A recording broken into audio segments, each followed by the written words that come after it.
Sebuah kisah yang berlatar di daratan Eropa di salah satu kota terindah di sana. Malam itu ada yang keluar dari saluran air, bukan sesuatu melainkan seorang pria yang sepertinya adalah ilmuwan. Dengan panik, ilmuwan itu pun mencoba mencari taksi. Pada akhirnya dia berhasil menemukan, namun tiba-tiba terjatuh. Sopir taksi berbaik hati ingin membantu karena mengira si ilmuwan sakit parah. Namun mendadak sopir taksi terdiam dan bahkan perlahan mundur karena melihat sesuatu yang muncul dan menarik si ilmuwan.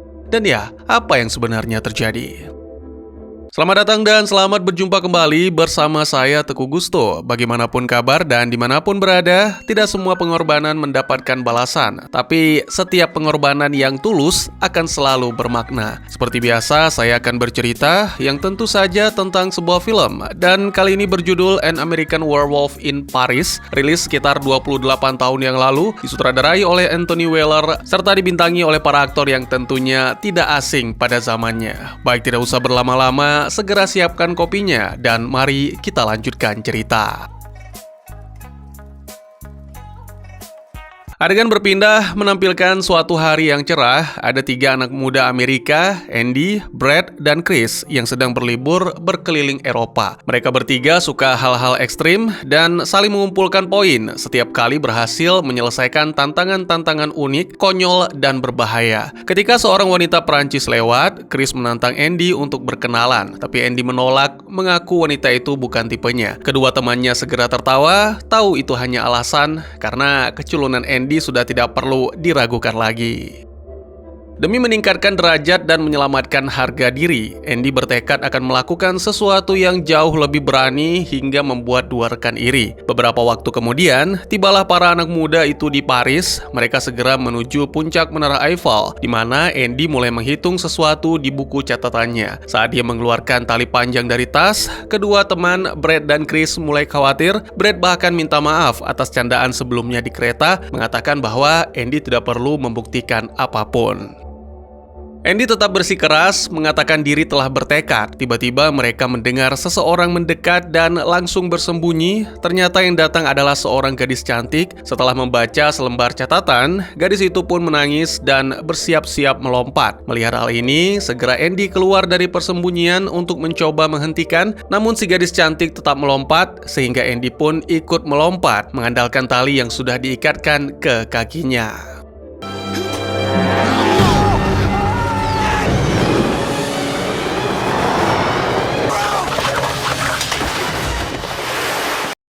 Dua rekan dengan cepat menangkap ujung tali, sementara Andy berhasil meraih kaki gadis itu. Pada akhirnya, sangat disayangkan, Andy hanya mendapatkan sepatu, namun mereka sudah cukup dekat dengan tanah, sehingga gadis itu tidak mengalami cedera. Sebaliknya, Andy yang justru kepalanya terbentur dengan keras.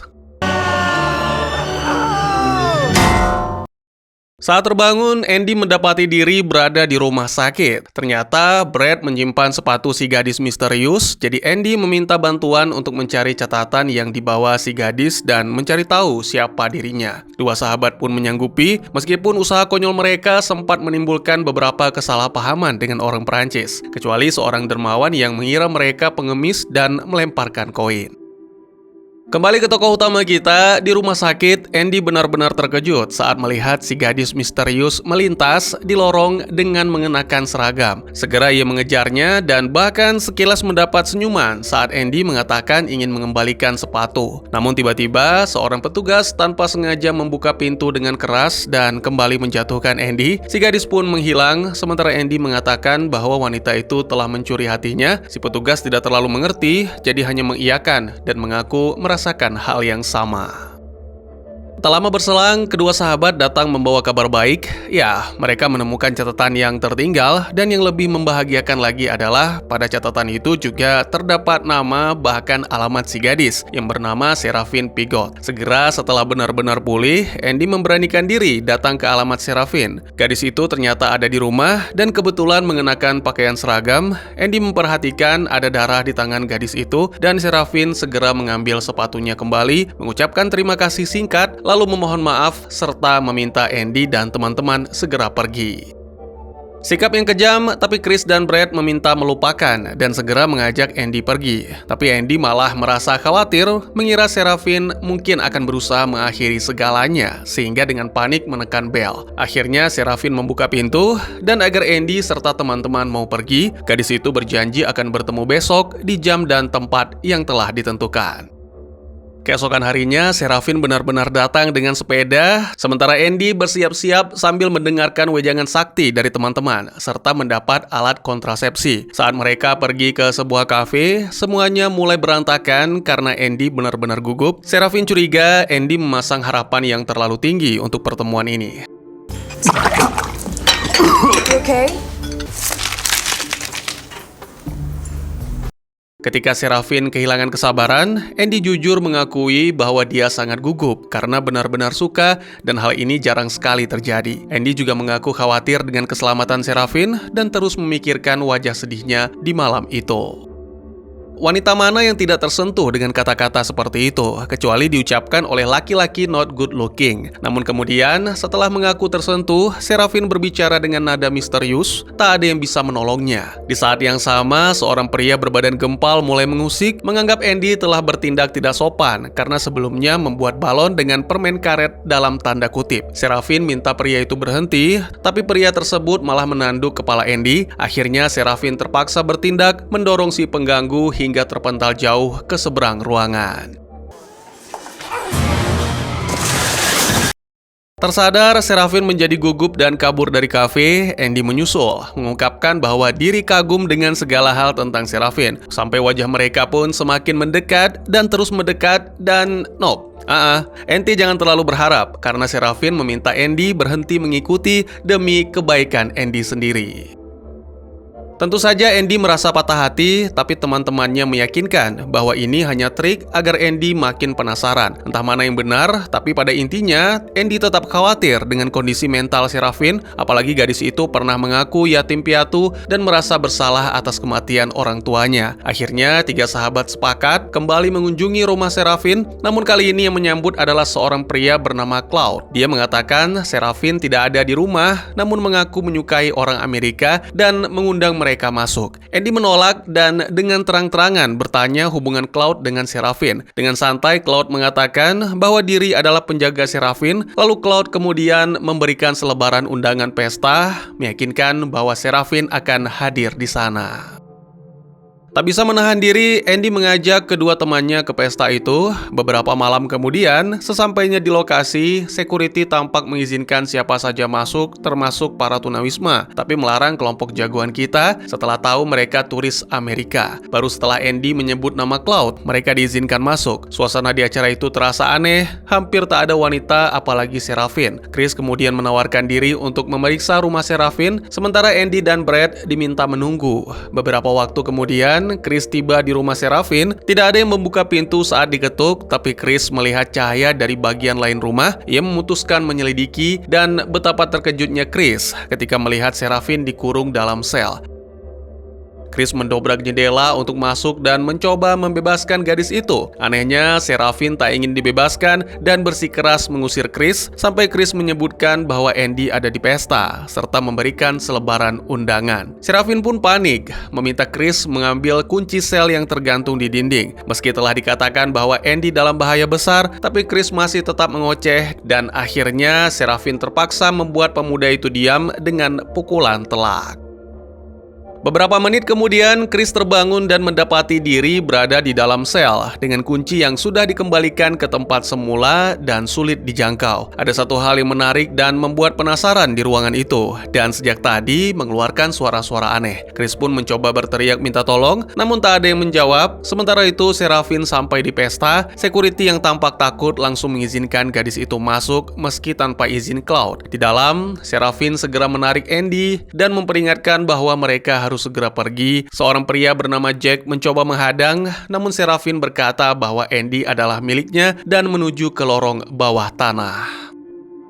Sesaat kemudian, Cloud menegur Jack karena ceroboh, lalu mengejar Serafin dan Andy, tak sadar bahwa Brad diam-diam mengikutinya dari belakang. Pindah ke Chris, memanfaatkan pakaiannya untuk mendapatkan kunci.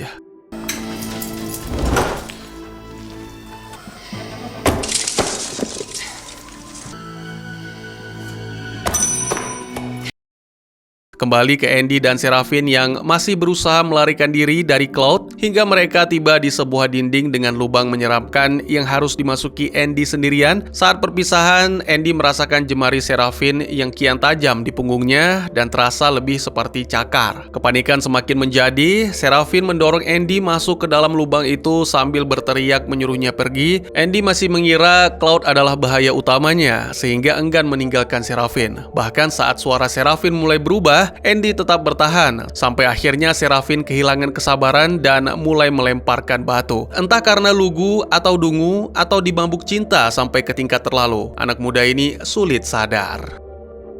Sementara itu, di pesta, rekan-rekan Cloud juga mulai mengalami perubahan yang membuat mereka tampak semakin mengerikan. Bersamaan dengan itu, cahaya bulan purnama menerangi wajah Seraphine, barulah terungkap bahwa ternyata gadis itu adalah werewolf atau dalam bahasa lokal kita manusia serigala. Setelah berubah wujud, Seraphine masuk kembali lewat lubang yang sama. Tak lama kemudian, Brad pun tiba tapi tak menemukan seorang pun, sehingga melanjutkan pencarian. Di sisi lain, para werewolf mulai meneror pesta, penuh dengan para pengunjung yang sudah masuk perangkap. Mereka yang masih bertahan pun berusaha kabur, namun pintu sudah dikunci dari luar oleh security, bahkan papan nama di pintu pun telah dicopot.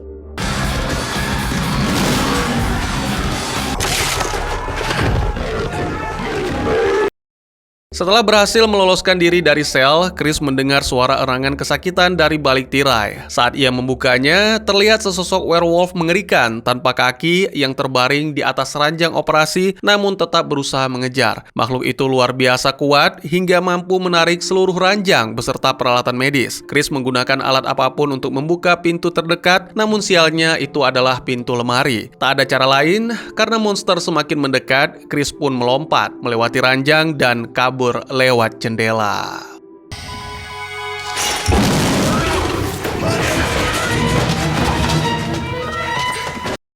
Sementara itu, Brad juga mengalami kejadian mengerikan di saluran pembuangan. Ketika melihat sepasang mata bercahaya, pemuda itu pun penasaran, namun tak lama berselang dia baru sadar bahwa itu adalah monster dan semua sudah terlambat. Brad pun tewas diterkam dan tubuhnya hanyut terbawa arus.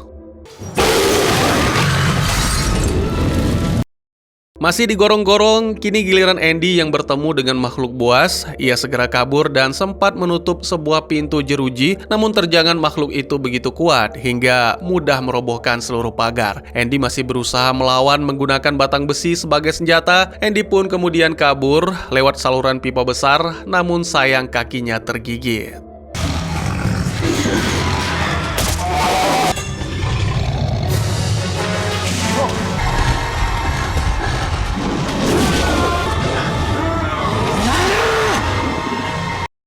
Keesokan paginya, Andy terbangun dan mendapati diri di rumah Seraphine. Sangat mengejutkan, Andy merasakan panca inderanya menjadi lebih tajam dan ternyata Chris juga berada di sana, bersembunyi di halaman sambil mengintip Seraphine sedang memblender organ tubuh manusia. Chris kemudian melemparkan kerikil ke jendela untuk menarik perhatian Andy dan mencoba memperingatkan, namun Seraphine segera datang membawa minuman. Seraphine menjelaskan kepada Andy bahwa ia telah tergigit werewolf dan oleh sebab itu Andy juga akan segera bermutasi. Andy menganggap semua itu lelucon sampai ia mulai mengalami halusinasi mengerikan. Seraphine menenangkan bahwa hal tersebut wajar saat proses transisi, namun semuanya semakin buruk ketika ibu Seraphine muncul yang ternyata sudah menjadi hantu. Ketakutan, Andy kabur lewat jendela tanpa menyadari bahwa kemampuan fisiknya telah meningkat. Ia bahkan mengabaikan Chris yang memanggil, dan sialnya Chris malah ditangkap oleh Cloud. Andy, hold on, wait a second. Andy kembali ke lokasi pesta yang kini banyak polisi di sana yang menyelidiki potongan-potongan tubuh para korban. Tokoh utama kita terkejut saat melihat tubuh Brad yang ditemukan di sungai. Di saat yang sama, Andy bertemu Inspektur Leydich. Lalu saat berada di kantor polisi, Andy mengetahui bahwa semua korban ditemukan tanpa jantung, namun tak ada yang mempercayai kesaksiannya. Selain misteri yang membingungkan itu, Andy juga mulai kesulitan mengendalikan gejolak di dalam tubuh, termasuk dorongan aneh terhadap wanita. Hasratnya bangkit saat bertemu seorang wanita yang kebetulan asal Amerika juga, Amy Finch. Karena sama-sama cocok, mereka makan bersama, meski Amy merasa ada yang aneh dengan cara makan Andy. Andy tetap berusaha bersikap setenang mungkin, bahkan ketika hantu Brad muncul dan membuat suasana makan jadi mencekam.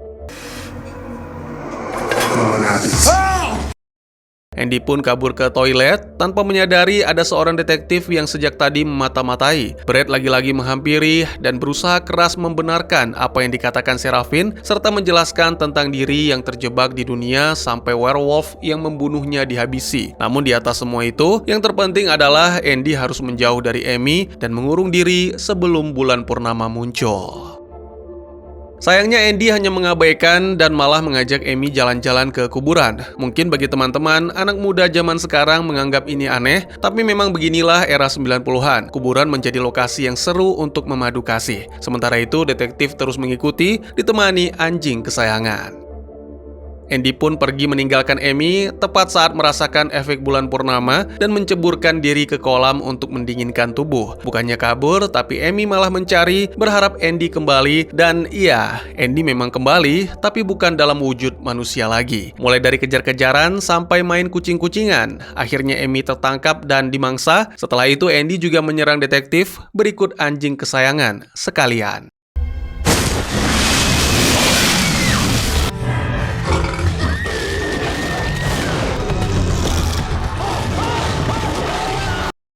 Adegan kemudian berpindah menampilkan Andy yang terbangun di pagi hari, berada di tengah-tengah hiruk-pikuk wartawan dan sorotan kamera. Segera inspektur menangkap Andy, ternyata sang inspekturlah yang mengirim detektif dan kini menunjukkan lokasi para korban. Ketika Andy ditinggal sendirian di kamar mayat, Amy mendadak terbangun dan marah. Tak lama kemudian, Brad juga muncul dan dua hantu itu mulai bertengkar. Sementara itu, jaksa tidak mengindahkan teori gila Ledik dan memerintahkan agar Andy segera disidang. Namun Andy sudah lebih dulu kabur. Ia bertemu kembali dengan Brad dan Amy yang akhirnya meyakinkan bahwa semua ini memanglah nyata. Brad menjelaskan bahwa satu-satunya cara Andy untuk kembali menjadi manusia adalah memakan jantung werewolf yang menggigitnya. Namun Andy menolak karena tahu bahwa werewolf yang dimaksud kemungkinan besar adalah Serafin.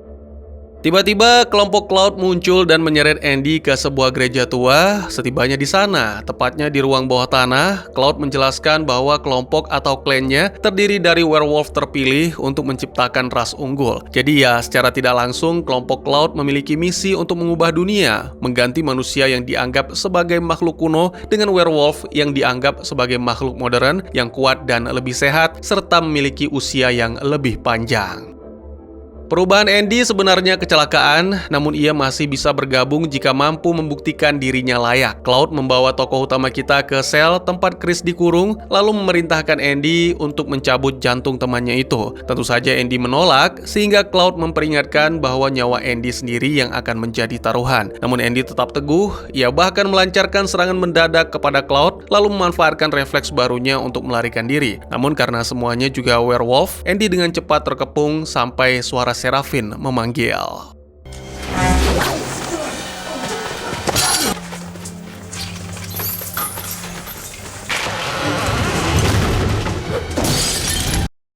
Ya, Serafin menerobos lewat pintu di belakangnya, lalu keduanya melarikan diri. Sepanjang jalan, Serafin menuangkan bensin, lalu melemparkan obor untuk membakar seluruh lorong sebelum melompat ke dalam air bersama Andy. Jalur itu membawa mereka kembali ke ruang bawah tanah rumah Serafin. Di sana, Serafin memperlihatkan siapa sosok yang selama ini berada di ruang bawah di balik tirai. Namanya adalah Terry, seorang ilmuwan sekaligus ayah tirinya Serafin. Jadi, ceritanya Terry nyaris menemukan obat untuk kondisi keluarga mereka. Namun uji coba pertamanya gagal dan justru mengubah Serafin menjadi manusia serigala. Setelah itu, Serafin tanpa sadar menyerang ibunya sendiri lalu mengejar Terry yang gagal kabur lewat saluran pembuangan.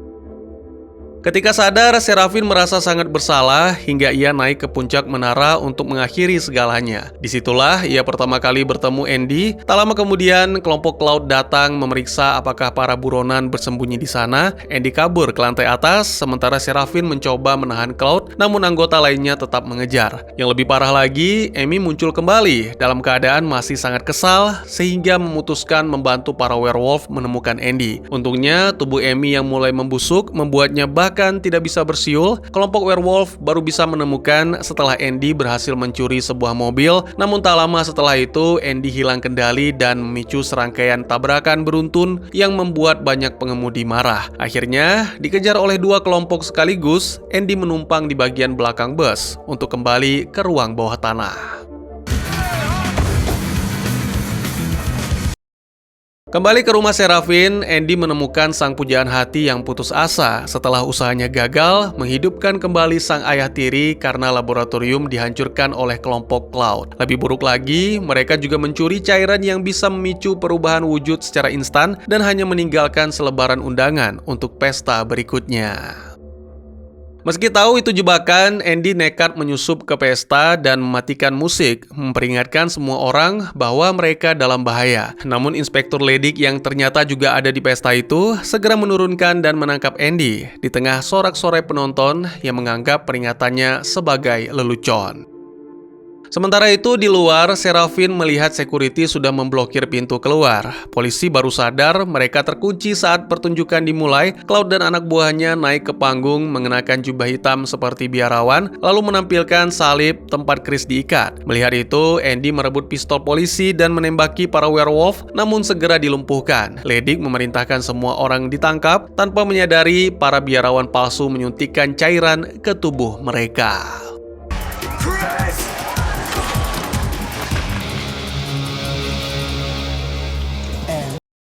Bahkan Borgol pun tak mampu menahan ketika para werewolf itu berubah wujud dan mulai menyerang siapa saja secara brutal. Salib tempat Chris diikat akhirnya roboh di tengah kekacauan, sementara Serafin berhasil menyingkirkan security dan menabrak pintu dengan bulldozer.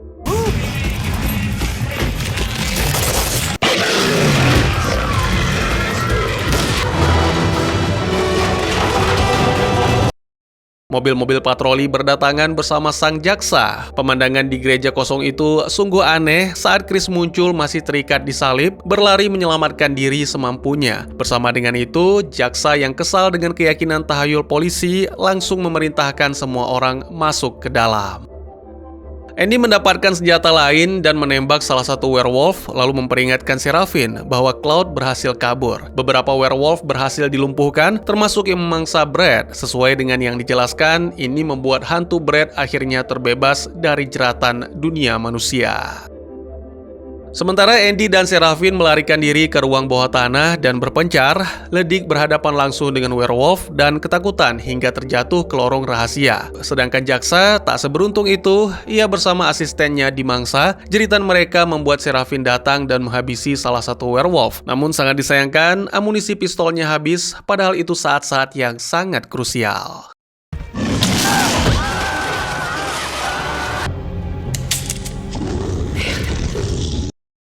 Tak mampu melawan dalam wujud manusia, Serafin melarikan diri hingga menemukan salah satu biarawan palsu yang masih memegang suntikan. Serafin menyuntikkan cairan itu ke diri dan berubah menjadi werewolf untuk melawan. Andy yang tidak mengetahui hal ini tiba-tiba datang dengan senjata dan menembak keduanya. Manusia serigala itu mati seketika, namun Serafin kembali ke wujud manusia, membuat Andy terkejut melihat apa yang telah dilakukannya. Serafin meminta Andy mengakhiri penderitaan dengan memakan jantungnya karena itu akan membebaskan Andy dari kutukan. Namun saat itu polisi datang dan Andy pun memutuskan untuk menyerahkan Serafin ke mereka. Stop the pain, please. Police, qui va là?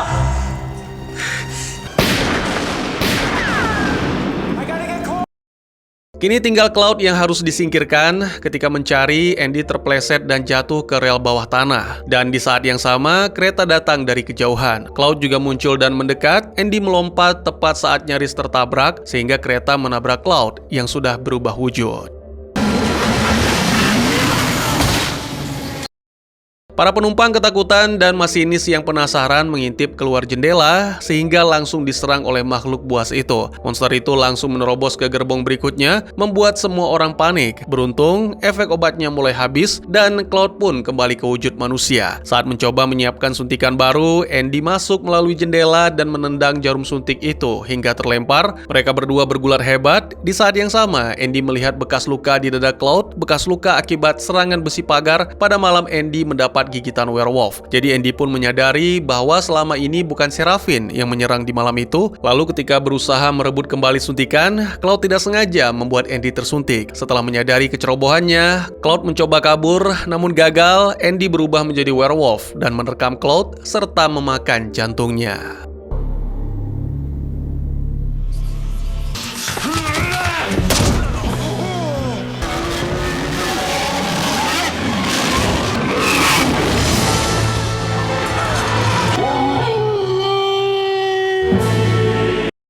Film pun ditutup dengan menampilkan Seraphine yang dibawa ambulans dan mendengar lolongan terakhir Andy. Beberapa bulan kemudian, Andy dan Seraphine melangsungkan pernikahan. Chris yang dipercaya memegang cincin datang dengan panik dan sempat bingung. Kepanikan pun membuat cincin jatuh sehingga pasangan jagoan kita pun melompat untuk menyelamatkan cincin tersebut. Dan ya, pada momen ini terungkap bahwa Andy dan Seraphine menikah di Amerika, tepatnya di New York, melakukan ritual gila mereka di patung Liberty. Dan tamat.